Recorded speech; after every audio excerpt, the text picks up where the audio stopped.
कि मैं एक फालज का मरीज आदमी हूँ कि मेरा बेटा मुझे ले जाएगा अस्पताल, ले जाएगा दवाई लेने के लिए, कौन लेके जाएगा मुझे?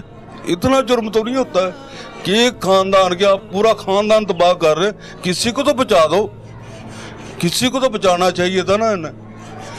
ऐसे मैं ये जुर्म की आखिर देख रहा हूँ। वो हम रोज जीते हैं, रोज मरते हैं।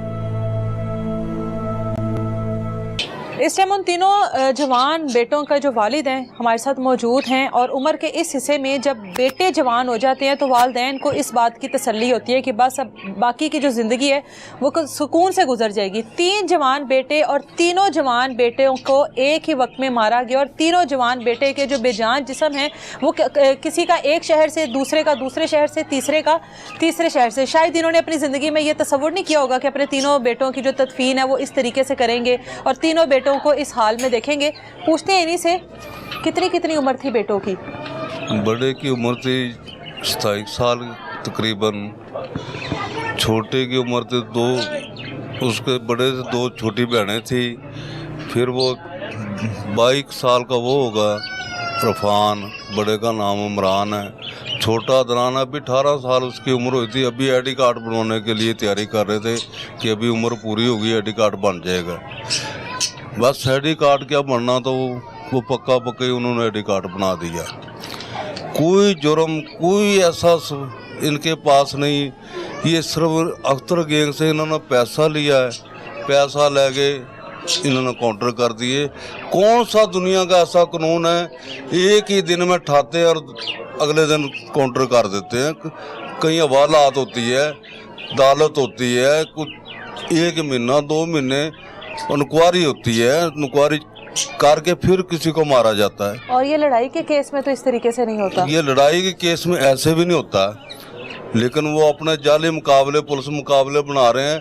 मुझे ये बताएं, एक ही दिन 29 तारीख को 5 आदमी उधर चले गए, कोई नारोवाल में, कोई फैसलाबाद में, मौजूदगी में चले गए, पुलिस की मौजूदगी में। ये कह रहे हैं कि जी उधर डकैतियां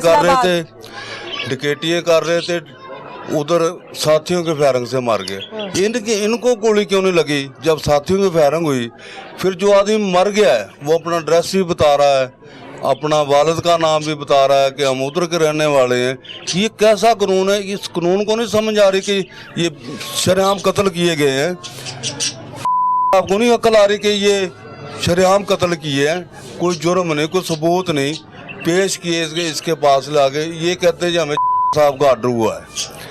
ये कौन सा ऑर्डर है? साहब कैसे ऑर्डर दे सकते हैं जब उनका कोई क्राइम रिकॉर्ड ही नहीं है? रिकॉर्ड तो चेक करते हैं ना। मुझे बताएं, बच्चों की जो लड़ाई हुई थी जी, जो आपके मोहल्ले में हुई, वो लड़ाई क्या थी जो इतनी बढ़ गई कि आपके घर से 5 जनाजे? वो जो औरत है ना, अख्तर की बेगम, वो एक वैश्या औरत है, ठीक है ना। उसने लड़ाई खत्म होने नहीं दी।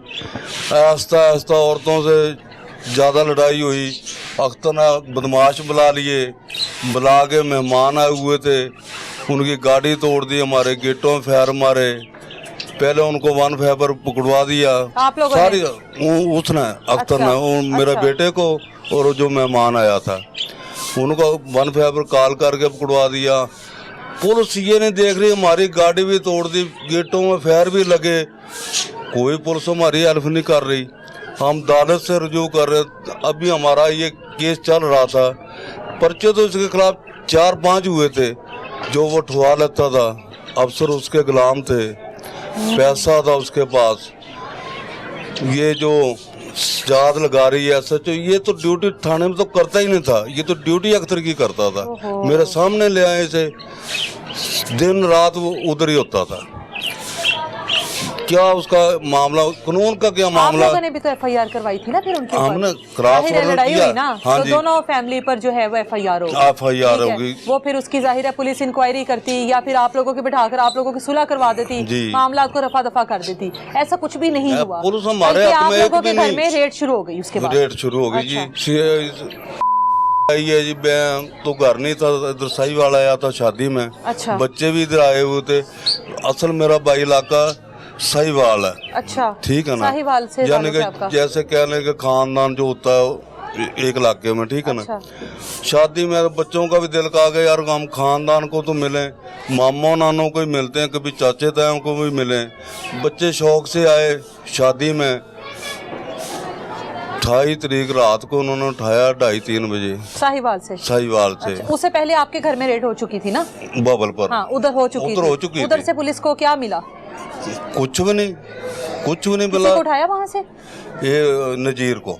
वो कौन है? नजीर जो 5वां आदमी मारा ना, मेरी बेटी का जेठ भी है। अच्छा। मेरे दामाद का भाई उस टाइम मौजूद था, उसको उठा लिया। हाँ, उधर उसको उठा वहाँ लिया। से अरेस्ट किया। उसको अरेस्ट करके जकड़ के जो हथकड़ियाँ लगा के इधर साहिवाल लेके आए हैं। अच्छा। साहिवाल से इन्होंने 7 आदमी उठाए हैं, जिनमें आपके 3 बेटे, 4 एक आपका दामाद। हाँ। 3 आदमी, वो मेरी पुप्पी का एक बेटा था। अच्छा। 2 उसके देवर के बेटे थे। इनका तो दूर दूर तक उस लड़ाई में कोई ताल्लुक नहीं कोई था। ताल्लुक, कोई किसी का। अच्छा। इन्होंने सबको इकट्ठे करके बाकियों तीनों को भेज दिया शनाख्त परेड के लिए। अच्छा। ये 5 को जो आपके काउंटर ज्यादा कर करीब दिया। थे। हम इधर उधर भागे, जो पीछे से हमें फोन करे तो माँ जो पैसे ले कितने बच्चे पैसों का तुम्हारे मुतालबा जिंदा, किया वो गया? जो 85 लाख रुपए का। ये जो मुकबर लोग थे वो काले लोगों को कह रहे थे, हमारे तो वो नहीं बंद हो गए ना, ऐसे कहते रहे। 85 लाख का मुतालबा किया गया। उन्होंने 85 लाख मांगा कि बच्चे तुम्हारे जिंदा ही हैं, तुम हमारे पास आ जाओ। यानी हमें गुमराह कर रहे थे कि ये कोई FIR कोई ऐसा कदम ना उठाएं। अच्छा। लेकिन हम बहुत डरे हुए थे, बहुत खौफ था हमें। हम जैसे भी करके, पहले तो हम इधर पहुंचे हैं ना गुलबर्ग, औरतें गई हैं, मुझे तो खतरा था, मैं तो नहीं गया, ठीक है ना। ये औरतों के कल आपको रिजल्ट मिल जाएगा, पुलिस वालों ने अंदर नहीं जाने दिया, जैसे धक्के धुक्के मार के निकाल दिया, कल आपको रिजल्ट मिल जाए। कल ये रिजल्ट दिया जी। फिर हमने इधर रेट कराई हाई कोर्ट में कि हमारे बच्चे नहीं मिल रहे हैं। रेट से वो कोई SP आया, उसने बयान दिया कि जी 5 काउंटर कर दिए, 3 जुडिशनल कर दिए।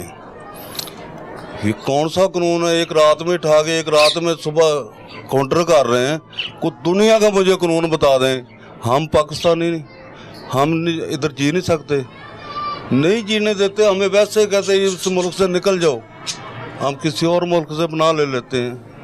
हम मुसलमान तो फिर नहीं रहेंगे ना, फिर हम उनका मजहब बनाएंगे ना जो हमें रखेंगे। कैसे ये मुसलमान है? कैसे पैसा पैसा पैसा, जितना पैसा इनके पास है अभी भी इनका नहीं गुजारा हो रहा। कभी कुछ कर रहे हैं। मरियम साहबा को ये तो देखना चाहिए, CCTV बना रही है। CCTV वो ही है, वो ही पुलिस है जो पहले लोगों को लूटती थी, अब मारती है। पहले लूटती थी, अब मारती है। दुश्मनदारी निभा रही है कि साफ साफ दुश्मनदारी में बच्चे मारे गए। मुझे रिकॉर्ड देते उसको, उनका टिकेटियों को। बच्चे तो छिपकलियों से डरने वाले, वो कह रहे टिकेट हैं।